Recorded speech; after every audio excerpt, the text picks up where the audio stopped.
নমস্কার। একটা কথা আছে যে জোর যার মুলুক তার, বা একটু খারাপ করে বলতে গেলে যারা অসভ্য, ইতর, ছ্যাঁচড়া টাইপের হয় তাদের মান সম্মানের ভয় থাকে না, তারা মান সম্মানকে তোয়াক্কা করে না। আবার যারা আরও নিচে বেশ্যাবৃত্তি করে তাদের ইজ্জতের বা সম্মানের কোনো ভয় নেই। এরকম মানুষ বা এরকম মানুষের হাতে যদি সমাজ চলে যায়, সমাজ ব্যবস্থা চলে যায়, তাহলে সেই সমাজের কি দুর্গতি হতে পারে আপনারা সবাই জানেন। ইতিহাস প্রমাণ আছে, ভারতবর্ষ সারা পৃথিবী আপনারা জানেন যে এইসব মানুষের খপ্পরে পড়লে কি দুর্গতি হতে পারে। নমস্কার বন্ধুরা, আমি অসীম। আপনাদেরকে আমার চ্যানেলের কাছে একটা অনুরোধ, আপনারা কিন্তু ভিডিওটা দেখেন কিন্তু সাবস্ক্রাইব করেন না।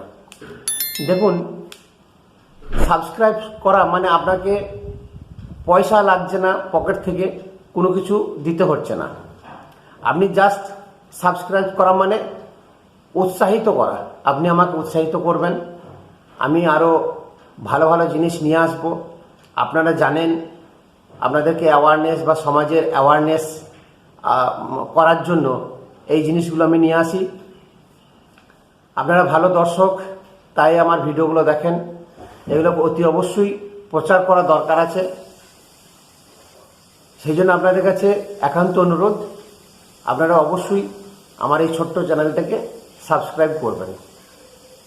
বন্ধুরা, আমি যে জিনিসটা নিয়ে আলোচনা করব সেটা হচ্ছে যে আমাদের পশ্চিমবঙ্গের রাজনীতি এত কলুষিত হয়ে গেছে, এত নিম্ন স্তরে নেমে গেছে, যা সেটা ভাষায় প্রকাশ করা যায় না।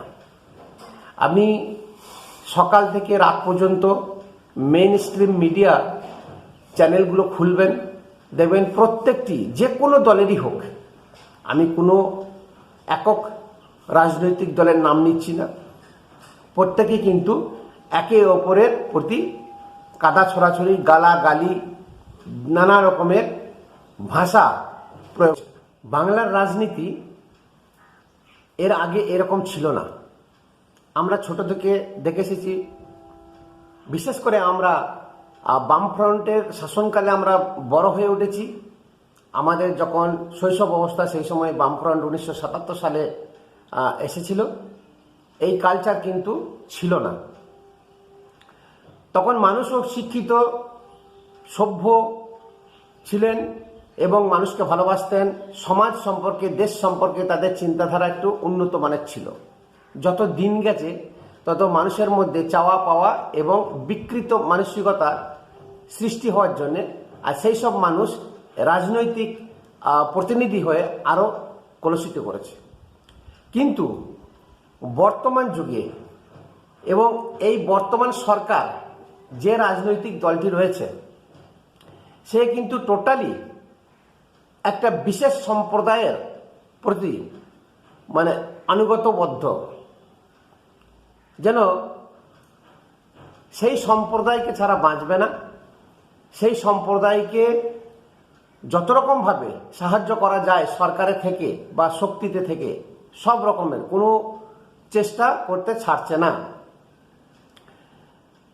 আমি বিশেষ করে বলছি যে মুসলিম সম্প্রদায়ের প্রতি এত আনুগত্য এর আগে কোনো সরকার কিন্তু দেখায়নি। সমস্ত সরকারই সমানভাবে সমস্ত সম্প্রদায়কে দেখে এসেছে, সে হিন্দু হোক, মুসলমান হোক, বৌদ্ধ হোক, খ্রিস্টান হোক, যে ধর্মেরই হোক, যে সম্প্রদায়ের হোক। কিন্তু বর্তমান সরকার এমনভাবে ওপেন, খোলাখুলি চ্যালেঞ্জ করছে এবং সেই সম্প্রদায়কে এতভাবে মানে উপঢৌকন থেকে শুরু করে সমস্ত রকমের সাহায্য, তাদের দেশ, সমাজ, পশ্চিমবঙ্গের কালচার একদম বরবাদ হয়ে যাক, তাতে কিছু যায় আসে না। বন্ধুরা, আপনারা সবাই জানেন বা যা জানেন না ছোট আছে, ইতিহাসে হয়তো পড়েছেন বা পড়বেন, আমাদের এই সমগ্র বাংলার যে বঙ্গভঙ্গ হয়েছিল 1911 সালে, 1905 সাল থেকে সেটা শুরু হয়েছিল। 1947 সালে 20 জুন ভোটাভুটির মাধ্যমে বাংলাদেশ সৃষ্টি হয়েছিল, মানে পূর্ব পাকিস্তান সৃষ্টি হয়েছিল। সংখ্যাগরিষ্ঠ মুসলিম সম্প্রদায় তারা পূর্ববঙ্গ বা পূর্ব পাকিস্তানকে বেছে নেয়, এবং সংখ্যাগরিষ্ঠ হিন্দু সম্প্রদায় ভারতের সঙ্গে থাকতে যায়, যা পশ্চিমবঙ্গ নামে পরিচিত। এই পশ্চিমবঙ্গ প্লাস আসাম, এই সমস্ত জায়গাটা এই বাংলাদেশ কিন্তু ক্যাপচার করতে চেয়েছিল। তারা চেয়েছিল যে পশ্চিমবঙ্গ আমাদের সঙ্গে থাকবে, সমগ্র পশ্চিমবঙ্গ, আসাম, বিহারের কিছু অংশ এবং উড়িষ্যার কিছু অংশ, যা নবাব সিরাজদৌল্লার আমলে শাসনকালে শাসিত হতো। টোটাল জিনিসটাই কিন্তু মুসলিম সম্প্রদায় চেয়েছিল যে বাংলাদেশ একটা স্বাধীন রাষ্ট্র হবে। তাহলে পূর্ব পাকিস্তান চেয়েছিল। পরবর্তীকালে 1971 সালে ভাষা ভিত্তিক আন্দোলন করে তারা পূর্ব পাকিস্তান থেকে বেরিয়ে বাংলাদেশ স্বাধীন রাষ্ট্র গঠন করেছে। কিছু মানুষ এবং কিছু রাজনৈতিক ব্যক্তিত্ব সেই সময় লড়াই করে পশ্চিমবঙ্গকে ছিনিয়ে নিয়ে এসে এবং ভারতের সঙ্গে যুক্ত করেছিল। ভারতের মধ্যে যে সমস্ত মুসলিম সম্প্রদায় থেকে গেছিল বা আছে, তারা কিন্তু টোটালি শিক্ষিত, জ্ঞানী, ওয়েল কালচার্ড, এবং বুঝেছিলেন যে আমাদের ভারতের মধ্যে থাকাটাই বেশি ভালো হবে। তারা কিন্তু এই উপদ্রবে পা দেয়। তারা যথেষ্ট সংস্কৃতি মানা, উচ্চশিক্ষিত এবং ওয়েল কালচার, হিন্দু এবং মুসলিম আমরা দীর্ঘদিন ধরে একসঙ্গে মিলেমিশে বসবাস করছি। আমাদের মধ্যে কোনো ভেদাভেদ সৃষ্টি হয়নি, এর আগে আমাদের মধ্যে কোনো সমস্যা তৈরি হয়নি। কিন্তু বাংলাদেশ তৈরি হলো, বাংলাদেশে যে পাকিস্তানের স্বৈরতান্ত্রিক শাসন ব্যবস্থা চালাচ্ছিল বাংলাদেশে, সেখানে যে মৌলবাদ সৃষ্টি হয়েছে বা তৈরি হয়েছে, আজ পর্যন্ত সে বাংলাদেশ সরকার তার দমাতে পারেনি বা তাকে একদম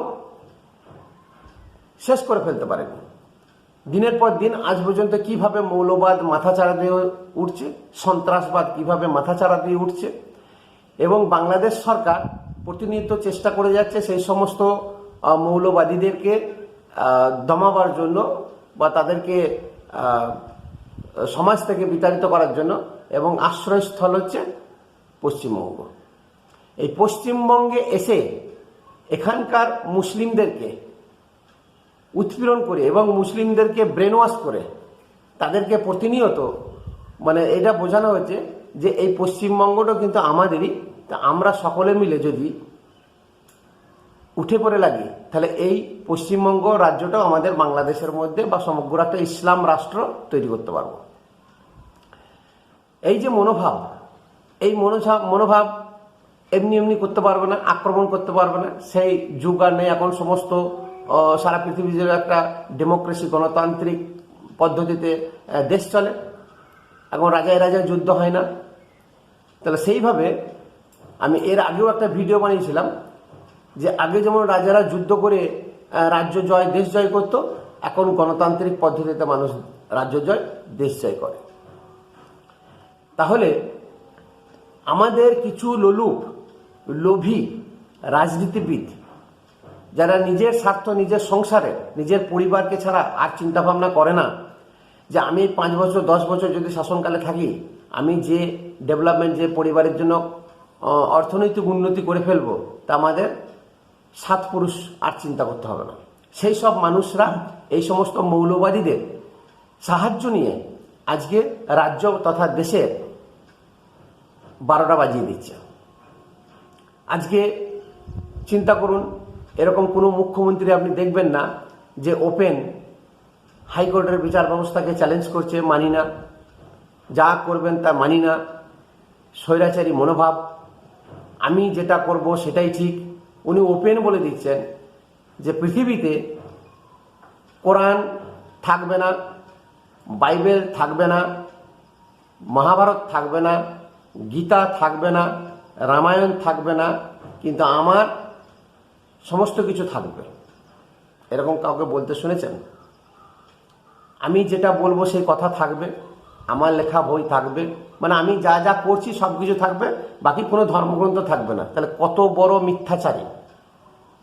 তাহলে আজকে মুসলিম সম্প্রদায়ের জন্য এত মাথা ব্যথা, তাহলে আমি সেই সমস্ত রাষ্ট্রবাদী মুসলিম এবং আমাদের পশ্চিমবঙ্গের সংস্কৃতি মনা মুসলিমদেরকে আমি জিজ্ঞাসা করতে চাই যে আপনারা কি এই জিনিস চান বা চেয়েছিলেন বা পছন্দ করেন? কোরআন থাকবে না তাই কোনোদিন হতে পারে? ভগবদ গীতা থাকবে না তাই কোনোদিন হতে পারে? আজ যুগ যুগ ধরে, হাজার হাজার বছর ধরে কোরআন, বাইবেল, মহাভারত, গীতা যে হয়ে আসছে, আমরা সেই সবের ধর্মগ্রন্থের অনুসারী হয়ে অনুসরণ করি, তো আজকে বড় হয়ে উঠছে। আজকে তবেই তো সমাজ সংস্কার, হিন্দু ও মুসলমান ও খ্রিস্টান ও বৌদ্ধিস্ট ও জৈন, পার্সি, বিভিন্ন এইসব ধর্মগ্রন্থের মাধ্যমে সব মানুষ সৃষ্টি করছে। যে মানুষের সৃষ্টি, ঈশ্বরের সৃষ্টি নয়। ঈশ্বর শুধু মানুষ সৃষ্টি করেছে, ইনসান। হিন্দু, মুসলমান, বৌদ্ধ, খ্রিস্টান ভগবান তৈরি করেনি, এগুলো মানুষ তৈরি করেছে। আজকেও মানুষ ভেদাভেদ তৈরি করছে। তাহলে এই ধরনের যে ভেদাভেদগুলো তৈরি করছে, তাহলে হাওয়া তো চেঞ্জ হচ্ছে, চিরদিন একই রকম থাকবে না। আজকে ওনার পাল্লায় পড়ে যারা নাচানাচি করছেন বা যারা মাতামাতি করছেন, তাহলে আজকে 10 বছর পরে, 15 বছর পরে চিন্তা করুন কি হতে পারে। আজকে দেখুন, বামফ্রন্ট সরকার 34 বছর রাজত্ব করে গেছে। ওদের একটা ডায়লগ ছিল, আমরা ছিলাম, আমরা আছি, আমরা থাকবো। আছে? আজকে খুঁজে পাওয়া যায় না। সেই রকম অহংকার মানুষকে পতনের দিকে নিয়ে যায়। আমরা যারা সনাতন ধর্মাবলম্বী বলি যে রাবণের অহংকার যখন ভেঙে চুরমার হয়ে গেছে, তো মানুষের, আমাদের অহংকার আর কি মূল্য আছে? কোনোদিন ভেঙে যাবে। কেউ কবরস্থানে যাবে, কেউ শ্মশানে যাবে, যেতে একদিন হবে, ধোঁয়া হয়ে মাটি হয়ে উড়ে যাবে সবাই, আমরা সবাই চলে যাব। কিন্তু এইসব জিনিসগুলো থাকবে, ভেদাভেদ, এই জিনিসগুলো তৈরি করলে এগুলো কি মনুষ্যত্ব? এগুলো কি মানুষের ধর্ম? কখনো না। কোনো ধর্মেতেই লেখা নেই, না কোরআনে লেখা আছে, না বাইবেলে লেখা আছে, না ভগবদ গীতায় লেখা আছে, না বেদে লেখা আছে যে মানুষের সঙ্গে মানুষের বিভেদ তৈরি করো, লড়াই করো। কোথাও লেখা নেই। কোরআনও বলে না, ইসলাম ধর্ম বলে না। ইসলাম হচ্ছে শান্তির ধর্ম। কিন্তু করছে কি? করছে না। কিছু সুবিধাবাদী মৌলবী তাদের আখের গোছাবার জন্য তারা এইসব কাজগুলো করছে। এগুলো তো রাজনৈতিক, তারা ধর্ম প্রচার করছে না, ধর্মগুলো নয়। কিছু হিন্দু মৌলবাদী তারা ধর্ম প্রচার করে না, তারাও সুবিধাবাদী। বিভিন্ন ধরনের প্রবচন দিচ্ছে, দেখবেন টিভিতে নানান ধরনের রাজনৈতিক ছত্রছায়া আশ্রিত। আমি বলি না, আমি মনে করি না এইসব হিন্দু ধর্মাবলম্বীরা এরা ধর্ম প্রচার করছে, রাজনীতি করছে। তেমনি মুসলিম সমস্ত ধর্মের ধর্মাবলম্বীরা লড়াই ঝগড়া লাগাবার জন্য তৈরি। তারা কিন্তু মানুষের হয়ে প্রচার করছে না, জীব জগতের হয়ে প্রচার করছে না। আর যারা করে, সত্যিকারের যারা সাধু সন্ন্যাসী, সত্যিকারের যারা মৌলানা বা এরা সুফি, তারা কিন্তু এরকম ধরনের কথা বলবে না। তারা প্রচারের আলোয় আসে না, তারা প্রচারের আলোয় থাকবেও না, থাকতেও চায় না। যে উপকার করে সে প্রচার করে না। আর দেখবেন আপনি এরকম প্রচুর মানুষ দেখবেন, একটা উপকার করছে, সেলফি নিয়ে নিচ্ছে তার সঙ্গে, মানে প্রচার করছে, দেখো আমি কত উপকার। একটা কম্বল দিচ্ছে, সেলফি নিয়ে নিচ্ছে গরিব মানুষকে। কিন্তু এর আগে তো মোবাইল ছিল না, এর আগে তো এরকম ধরনের প্রচার ছিল না, মিডিয়াও ছিল না, কিছু ছিল না। কত মানুষ উপকার করেছে, সে হিন্দু হোক, মুসলমান হোক, যে ধর্মই হোক, মানুষের মন থেকে করত। আজকে বিভেদ তৈরি করছে এই রাজনৈতিক নেতারা। আপনারা যে যাই দল করুন, যে যাই রাজনীতি করুন, এইসব রাজনীতিবিদদের এতে থাকবেন না। আর বিশেষ করে যারা দেখবেন, আমি এটা খোলাখুলি বলছি, পশ্চিমবঙ্গে যত রাজনীতির দল আছে, সে কংগ্রেস হোক, সিপিএম হোক, টিএমসি হোক, বিজেপি হোক, যাই হোক, বেশিরভাগ দলের মেন পদে কিন্তু বাংলাদেশ থেকে আসা মানুষ আছে। আর এই বাংলাদেশ থেকে আসা মানুষ, সে হিন্দু হোক আর মুসলমান হোক, এটা কিন্তু খুব ডেঞ্জার। তারা নিজের স্বার্থ সিদ্ধি ছাড়া এরা কিচ্ছু বোঝে না। এদের দেশ, এদের জায়গা জমি, এদের কিছু মতলব নেই। স্বার্থ, তারা জমি জায়গা ভিটে সব ছেড়ে ছুড়ে দিয়ে চলে এসেছে, তাদের টান মায়া থাকে না। আপনি খেটে খুটে আপনি মুসলিম হন আর আপনি হিন্দু হন, এই দেশের বা এই রাজ্যের, আপনার দেখবেন সমস্ত কিছু আছে, আপনি শান্তিতে বাস করছেন। তাহলে আপনার শান্তিতে থাকার ইয়েতে সে অশান্তি কিরকির কিরকির করে কিছু কিছু কানের মধ্যে মন্ত্র করবে, বিষ ঢোকাবে, আপনার শান্তিকে অশান্তিতে তৈরি করে দেবে। সে বেরিয়ে চলে যাবে, সে আখের গুছিয়ে নিয়ে সে কিন্তু এই রাজ্য থেকেও চলে যাবে। আপনি দেখুন প্রচুর মানুষ যারা এর আগে মানে কংগ্রেস করতো বা সিপিএম করতো, তারা কেউ না কেউ লন্ডনে থাকে, কেউ আমেরিকায় থাকে, মানে বিদেশে মাটিতে ওয়েল ডেভেলপ সেটেল হয়ে গেছে। সে এইখান থেকে ধন সম্পত্তি নিয়ে গিয়ে অনেকে দেখবেন নকশাল করছে, এখানে মানুষকে ভুল বোঝাচ্ছে, আদিবাসী সাঁওতাল নিম্ন স্তরের মানুষদেরকে নিয়ে আন্দোলন করছে, তাদের সন্তান ছেলে মেয়ে স্ত্রী পুরো ফ্যামিলিটা কিন্তু লন্ডনে থাকে। আপনি চিন্তা করুন, এদের কথায় বা এটা আপনার ফাঁদে পা দেবেন না। আপনি যে সম্প্রদায়ের হন আর যে ধর্মের লোক হন, এদের হচ্ছে ব্যবসায়। কোর্টকে বলছে মানি না, ভারতের বিচার ব্যবস্থা মানি না, জনগণকে মানি না। এই যে এত এত স্কুল মাস্টার অবৈধভাবে ঢুকেছে, বলছে আমি মানি না, টাকা পয়সা ফেরত দিতে হবে, বলছে দেবো না, মাইনে আমি দিতে থাকবো। তাহলে জনগণের টাকা, আপনার টাকা, আমার টাকা, সবার টাকা, এই জনগণের ট্যাক্স দিয়ে সরকার চলছে। কথায় কথা বলে আমি করলাম, আমি দিলাম, আমি হোয়াট ইজ আমি কে? কেউ বাড়ি থেকে দেয়? কেউ দেয় না। আমার কাছে স্বনির্বন্ধ অনুরোধ, আপনারা কমসে কম যে পার্টি করুন, যে দল করুন, এটা আপনার ব্যক্তিগত ব্যাপার, কিন্তু আপনি পশ্চিমবঙ্গবাসী, এটা মাথায় রাখবেন। আপনি হিন্দু হন, আপনি মুসলমান হন, আজকে কিন্তু ভারত শক্তিশালী দেশ হয়ে গেছে। আজকে আমেরিকার সঙ্গে চোখে চোখ রেখে কথা বলছে। ছোট ছোট জিনিস, মৌলবাদের প্রতি আপনারা আকৃষ্ট হবেন না এবং সমর্থন করবেন না। নমস্কার। আবার আপনাদের কাছে অনুরোধ, আপনারা আমার এই ছোট্ট চ্যানেলটিকে সাবস্ক্রাইব করুন এবং যাতে আমি আরও ভালো জিনিস আপনাদের সামনে উপস্থাপনা করতে পারি।